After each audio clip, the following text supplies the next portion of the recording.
Today, I'm back in Germany for another review of Lufthansa's short-haul service. Previously celebrated as one of Europe's premier airlines, Lufthansa's reputation has been questioned in recent years as they've slowly slipped down the Skytrax rankings. In this review, we'll explore whether they still possess the qualities that once made them a European powerhouse, or if their recent performance decline is justified. Today's adventure starts in the Bavarian capital of Munich, and I'm again flying out of Munich International Airport, Terminal 2. So come with me as we fly Lufthansa's business class all the way to Stockholm in Sweden. Good morning from Munich International Airport, and today I'm back again. If you cast your mind back a few weeks, you may remember me sitting on a British Airways plane, heading for Munich, being absolutely infuriated that they cancelled my very early flight, which meant a number of my onward connections had to be rebooked. Well, I'm finally back in Munich and we're going to attempt those rebooked flights. So come with me as we're flying Lufthansa again, but this time it's short-haul business class. So let's go and see what it's like. In my previous review of Lufthansa's economy cabin, I noted that they were among the best airlines in Europe. However, since then, they have slipped in the world airline rankings, maybe suggesting possible complacency. Whilst the economy cabin had its strengths, it lacked in amenities and features typical of economy products the world over. Today, I aim to evaluate Lufthansa's premium experience to see if it justifies the higher cost and if it stands up to its competitors. Obviously, as part of a business class ticket, you do get access to a lounge. So let's head down to the Lufthansa Senator Lounge, see if we can get in and see what it's like. This is Lufthansa's main business lounge in Terminal 2. Upon arrival, the friendly staff reminded me that my flight was departing from the K gates, which of course I already knew and hadn't forgotten about at all. They helpfully suggested that I should use the lounge in the satellite departure area, which would be more convenient when it was time to board. So, off to the K gates I went.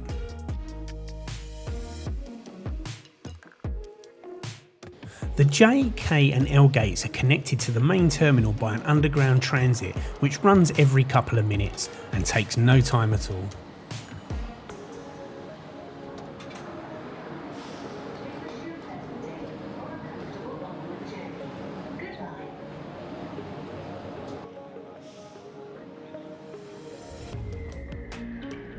The Senator Business Lounge has a professional, office-like ambience, clearly catering to travellers who need to work on the go. The lounge features plenty of wood panelling, large work areas and a TV area showing various European news channels, allowing passengers to stay up to date on daily events. The food and drink selection was fairly basic, though it was breakfast time, so it might be different during lunch and dinner. The table seating area is small, and while the lounge is clean and bright, it feels a little bit cramped and could easily become overcrowded. Being in the satellite terminal, the lounge is smaller and somewhat underwhelming. I wondered if the main terminal's Senator Lounge might have been a better choice. If you've experienced the lounge in the main terminal, share your thoughts in the comments. I'd love to know what it was like. Having been a little underwhelmed by the business lounge, expecting something maybe a little bit more plush from one of Europe's top carriers, I decided to venture out and check out the satellite gate area.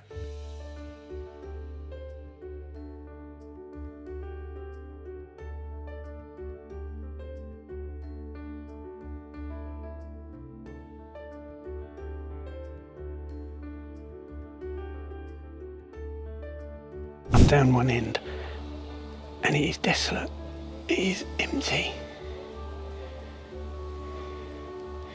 This must not be a used part of the terminal building when it's not busy. A lot of the flights are from the other end, so we're going to walk down and see if we can see our plane.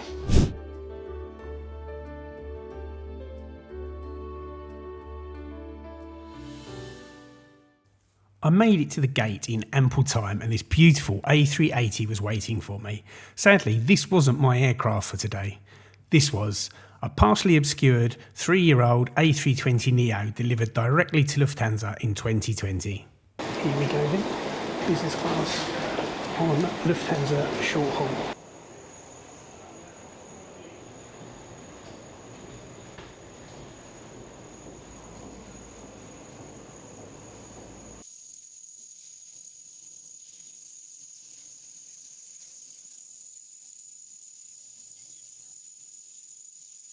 Welcome on board this Airbus A320neo. I have the pleasure of experiencing the Gewinnersense seats once again. On this Euro-biz flight, the main differences from the economy cabin is the extra legroom, with a pitch of 34 inches compared to 28.5. And, of course, the middle seat will be free. So let's see if this is worth the additional €120 it costs to upgrade from economy as we travel up to Stockholm in Sweden.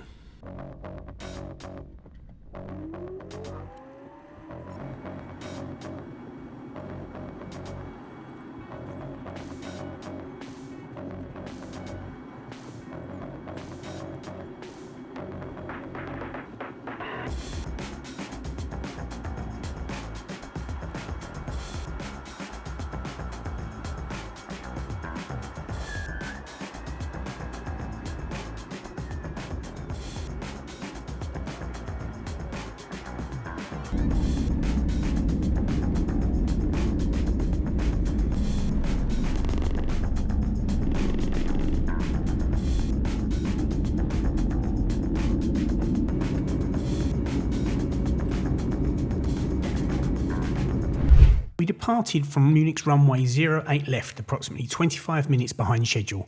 However, our 712 nautical mile journey to Stockholm's Arlanda airport took 1 hour and 40 minutes, allowing us to arrive 6 minutes ahead of schedule.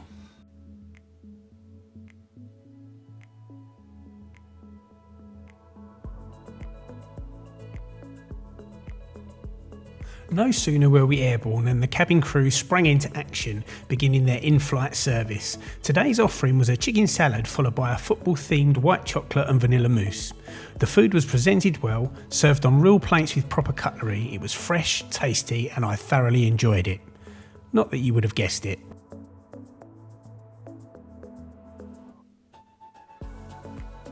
Ah yes, the seat.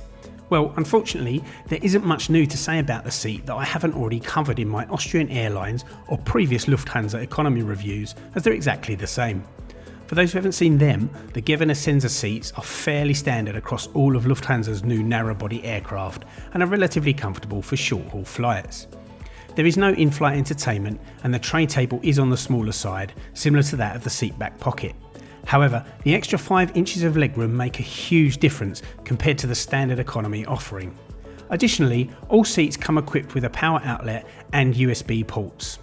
There is no Wi-Fi available on this aircraft as it's yet to be installed, which will no doubt happen in the future. With the food service concluded, there was nothing left for me to do other than sit and enjoy the remainder of the flight. So I thought I'd do that like a true Englishman. Back on Lufthansa, and I'm back on an A320neo, and I'm also back on the Riesling. Lovely white wine here. I'll try not to have so much of it this time. All of this brings me to the service, which was exactly what you would expect from a top-tier airline. The flight attendants were friendly and professional, always on hand to ensure my wine was topped up, and frequently passing through the cabin to make sure everyone had what they needed and were comfortable. Of course, there was the standard buttering up with free chocolate, which, once again, worked wonders.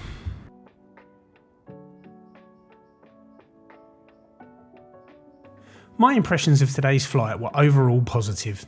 As mentioned, the service and the cabin crew were impeccable, comparable to other major European airlines. The aircraft was modern and clean, reflecting the standard across many European carriers.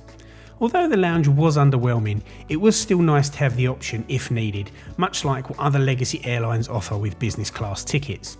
However, it is these similarities that I believe weigh heavily on Lufthansa. Whilst they are good, they aren't significantly different from their competitors.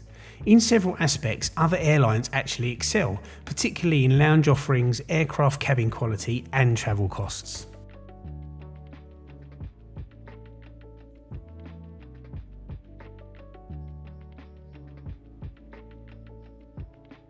Was the €120 upgrade to business class worth it?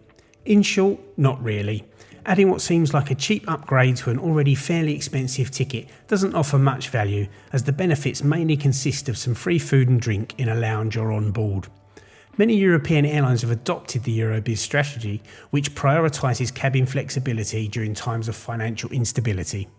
This approach means passengers are now paying more for the ground experience rather than a more luxurious in-flight experience. When that falls short of expectation, the value of the business class ticket diminishes significantly.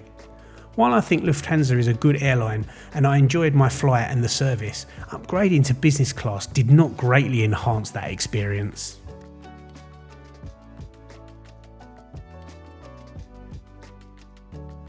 I really hope you have enjoyed today's review of Lufthansa's short-haul business class.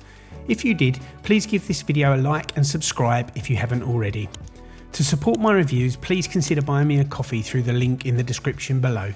All caffeine is greatly received and it aids me to continue making these review shows. Thank you so much for watching, and until next time, embrace the journey.